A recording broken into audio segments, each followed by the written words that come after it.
Donc, section 4 du chapitre 1 de la formation IVT, les unités de temps. On l'a déjà évoqué ensemble avec le tracé de support et de résistance, on l'a déjà évoqué dans les figures chartistes. Vous l'avez tous compris lors justement de cette formation, c'est que les unités de temps longues prédominent aux unités de temps courtes. Ça veut dire quoi? Ça veut dire que même si vous faites de l'intraday, même si vous faites de l'horaire, d'accord? Peut-être pas du scalping, parce que du scalping, c'est vraiment du micro-point sur des unités de temps vraiment très courtes. Mais si vous faites au minimum de l'intraday, d'accord, les unités de temps longues sont toujours prédominantes. Pourquoi? Parce que, je vous le rappelle, salut Yves Stéphanon, c'est pas grave, tout sera en replay puisque tu es abonné, tu es membre VIP IVT, tout sera disponible dans notre rubrique. Merci à toi Yves, à plus tard. Concernant donc la méthode, vous devez impérativement partir des unités de temps longues, ok?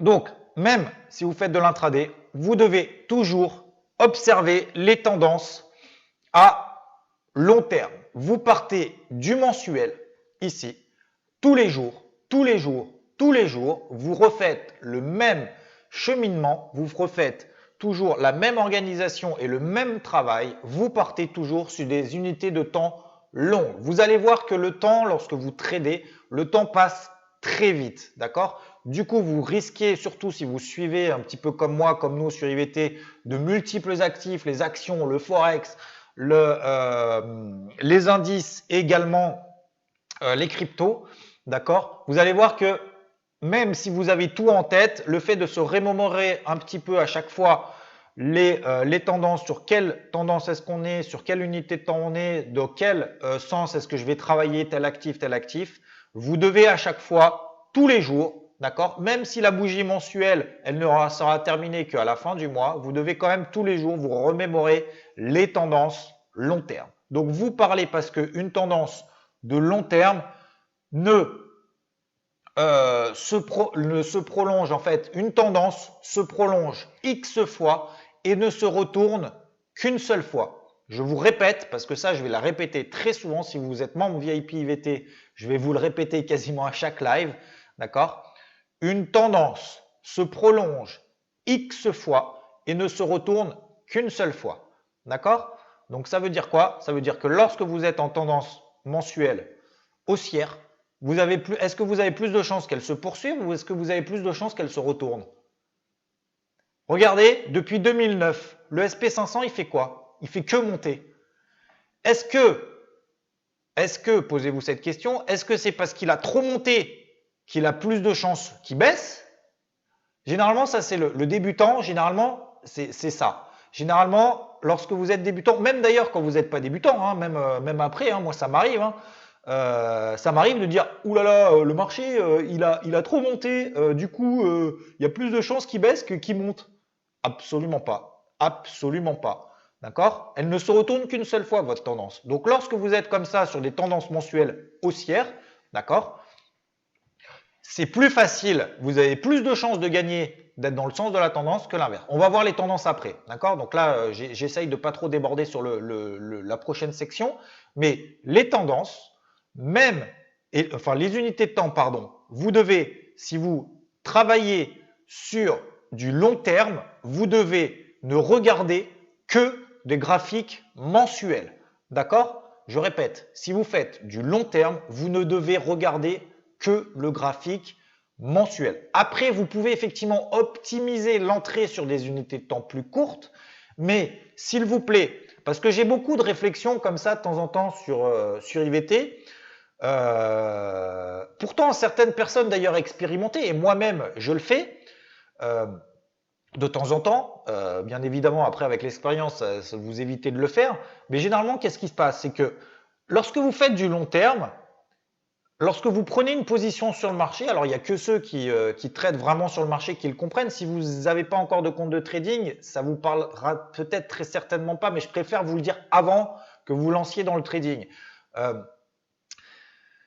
Lorsque vous avez une position sur le marché, généralement, qu'est-ce qui se passe? Quand vous vous ennuyez la journée, d'accord? Quand vous êtes plusieurs heures d'affilée devant la journée, lorsque vous avez votre compte de trading ouvert sur un écran et l'autre, votre graphique, etc., qu'est-ce que vous regardez? Vous allez regarder les euros sur votre compte. Hein, les euros qui montent, qui baissent, oulala, je gagne 100 euros, oulala, je gagne 1000 euros, 1500, oulala, là. Qu'est-ce qui va se passer? Vous allez avoir votre psychologie qui va rentrer en jeu. Et pourtant, vous avez une stratégie long terme qui est basée sur du mensuel. Mais vous allez être forcément tenté et vous allez forcément le faire. Et je vous le dis, même avec des professionnels, j'ai connu ça également avec des professionnels qui se plaçaient comme ça. Alors même pas sur du 15 minutes, sur du 5 minutes. C'est-à-dire que vous êtes sur une stratégie long terme, admettons, je dis n'importe quoi, haussière, je suis à l'achat, je suis à l'achat, mon plan c'est là, c'est là, c'est là exactement. Vous avez défini votre plan sur du long terme et qu'est-ce qui va se passer? Eh bien la journée, vous allez être comme ça devant votre graphique 5 minutes et là vous dire oh, merde, ça explose, c'est contre le sens de ma tendance, oulala, j'ai une englobante en 5 minutes, bim, je coupe ma position. Mais ta position, tu ne l'as pas prise sur du long terme, alors pourquoi tu es en train de stresser? D'accord? Donc, les unités de temps, si vous travaillez du long terme, vous mettez en mensuel, d'accord? Si vous travaillez sur du moyen terme, vous mettez en hebdomadaire, d'accord? Vous remémorez toujours la tendance de fond, ok? Je vais travailler plutôt du moyen terme, donc je vais me mettre ici en hebdomadaire. En hebdomadaire, tiens, qu'est-ce qu'on a vu? Hop, bas de range, hebdomadaire. Je suis plutôt en hebdomadaire, je vais chercher des achats autour de cette zone. D'accord? Mon stop, mon invalidation, l'invalidation de mon plan, l'invalidation de mon trade, je vais le faire en weekly. Je ne vais pas le faire en 5 minutes. D'accord? Je mets mon stop là en dessous, j'attends. Ok? Ensuite, je réduis mon unité de temps. Si jamais je veux faire de l'intraday, on va dire plutôt du swing. Du swing, trading, donc ce sont des trades ou des investissements que je vais faire peut-être sur plusieurs jours.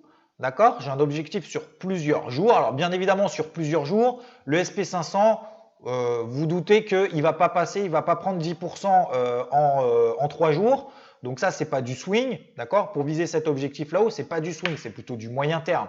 C'est plutôt du weekly que vous allez utiliser, d'accord? Du daily, ce sont des unités de temps sur plusieurs jours. En plusieurs jours, peut-être que la semaine prochaine, le SP500, il sera à 2723, d'accord? La semaine prochaine, il sera très certainement pas à 2785, sauf si jamais Trump, pour la première fois de sa vie, nous poste un tweet pas incendiaire et pas en mode guerre commerciale avec la Chine ou qui que ce soit. D'accord? Donc, utilisez bien l'unité de temps sur laquelle vous utilisez. Après, effectivement, très bonne question d'Eduardo. Plus on prend une unité de temps longue, plus le stop doit être élevé. C'est pas qu'il doit être élevé, c'est qu'il est forcément plus élevé. Forcément. D'accord? Donc, bien évidemment, on verra ça dans un chapitre spécialement dédié à l'effet de levier, au money management, etc., etc. D'ailleurs, qui est le deuxième chapitre. Juste après celui-ci, qui sera réservé aux membres VIP IVT. Concernant le money management, bien évidemment, si vous travaillez sur du long terme, votre stop et votre objectif seront beaucoup plus importants que sur du 5 minutes. On est d'accord? Si vous travaillez sur du 5 minutes, je dis n'importe quoi, hop, vous êtes en 5 minutes, vous dites, bon, bah, je joue, je dis n'importe quoi, hein, bien évidemment, mais je joue la sortie du triangle en 5 minutes, vous allez voir que vous allez avoir un objectif ici à 2670, votre stop, il sera ici. D'accord? Il sera à 2660. Si vous travaillez sur du long terme et sur du mensuel, vous n'allez pas commencer à placer vos stops ici. Vous voyez, regardez les deux traits que je viens de tracer. D'accord? Donc, bien évidemment, votre stop va, c'est pas il doit être plus élevé, c'est qu'il va de toute façon être plus élevé, forcément, parce que vous travaillez sur des bougies beaucoup plus grandes, beaucoup plus importante, avec des extrêmes beaucoup plus importants, d'accord? Donc bien évidemment, votre stop sera beaucoup plus large. Donc ça veut dire quoi? Ça veut dire qu'en conséquence, je vais adapter mon effet de levier en fonction du stop que je vais prendre et que je vais placer et de l'unité de temps sur laquelle je trade. Donc, quand vous faites du swing, vous travaillez plutôt en daily. Lorsque vous faites de l'intraday, alors de l'intraday, c'est-à-dire que vous allez travailler sur plusieurs heures, éventuellement au max, plusieurs jours, mais vraiment 2-3 jours, grand max, d'accord? Vous travaillez plutôt sur de l'horaire. Ensuite, vous réduisez l'unité de temps. Si vous faites vraiment de l'intraday pur, c'est-à-dire que moi, je connais des personnes, par exemple, qui me disent, moi, Xavier, je ne veux absolument jamais faire d'overnight. Je ne veux jamais me coucher le soir en me disant, j'ai une position en cours qui peut potentiellement mal tourner. D'accord? Donc ça, si vous faites du Forex, de toute façon, c'est H24, 5 jours sur 7. Si vous faites du CAC, notamment du cash, au travers que ce soit de produits de bourse ou de contrats futurs, voire des CFD, sauf si vous avez bien évidemment, vous êtes chez un broker qui vous permet en tout cas, qui fait coter des indices qui sont censés être fermés la nuit. Donc voilà, c'est un petit peu compliqué quand même d'être basé après sur des cotations qui n'existent pas forcément. Faites bien attention à ça. Mais certains ne veulent absolument pas avoir de position le soir avant de se coucher. Donc, de toute façon, ils vont clôturer les positions avant le soir. Donc là, je vous suggère plutôt d'utiliser du 15 minutes. D'accord? Est-ce que c'est bon pour tout le monde? Mais essayez de rester, enfin essayez, c'est même pas d'essayer, c'est forcez-vous à rester sur l'unité de temps sur laquelle vous tradez. D'accord? Ne commencez pas si vous faites du daily, parce qu'il y en a certains qui sont en train de me dire oui, attention, oulala, c'est en train de baisser, c'est en train de monter. Je fais mais attends, moi mon plan c'est du swing, c'est mon plan de la semaine, donc commence pas à stresser. Si la position elle commence à perdre en 5 minutes, que tu as acheté, si mon plan c'est du swing, si tu commences et que tu as acheté ici, parce que en swing c'était ton signal, commence pas à stresser parce qu'on a perdu 4 points sur le SP500.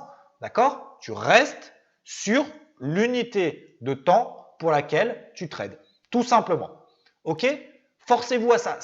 Ça vous semble bête, peut-être ça vous semble bête, enfin je sais pas, hein, peut-être me diront, ah bah oui, je le savais, ce que tu me racontes, enfin voilà, mais c'est véritablement important parce que vous allez voir que quand vous allez trader, vous allez être tenté quand même de regarder votre compte avec, avec vos euros qui défilent, surtout si vous utilisez l'effet de levier, ce que je vous recommande de ne pas faire, d'accord, c'est d'utiliser de l'effet de levier très importante. Oui, oui, non, mais tout à fait, Zion, effectivement, c'est une erreur vraiment récurrente d'avoir son compte de trading, d'avoir deux écrans. Hein. À gauche, on a son graphique où on fait ses analyses, ses machins, ses plans de trading. À droite, on a son compte. Si on utilise bien évidemment l'effet de levier, même si on a un plan swing, c'est sûr que vous allez voir vos euros et vous allez dire bon, je gagne 200 euros là en une heure. Bon, j'avais un plan. Bon, je vais quand même au resto ce midi, donc je vais couper ma position, je vais prendre mes gains et puis je passerai à autre chose. Non, si vous avez un plan, vous gardez votre plan en tête, vous suivez l'unité de temps sur lesquelles vous tradez. Ok? Eduardo me demande mes trades IVT, c'est max une semaine? Pas forcément. Pas forcément. Ça dépend de l'actif, ça dépend de mon plan, etc. etc. Ça dépend de mon investissement global, surtout si on a un portefeuille action, etc. Voilà. Voilà, donc c'est tout pour le module 4, d'accord? Restez bien concentrés sur l'unité de temps sur lesquelles vous tradez, d'accord? Et maintenant, on va faire les tendances, qui est une partie vraiment très importante pour la méthode IVT et notamment pour l'utilisation un petit peu de toute cette notion de trading.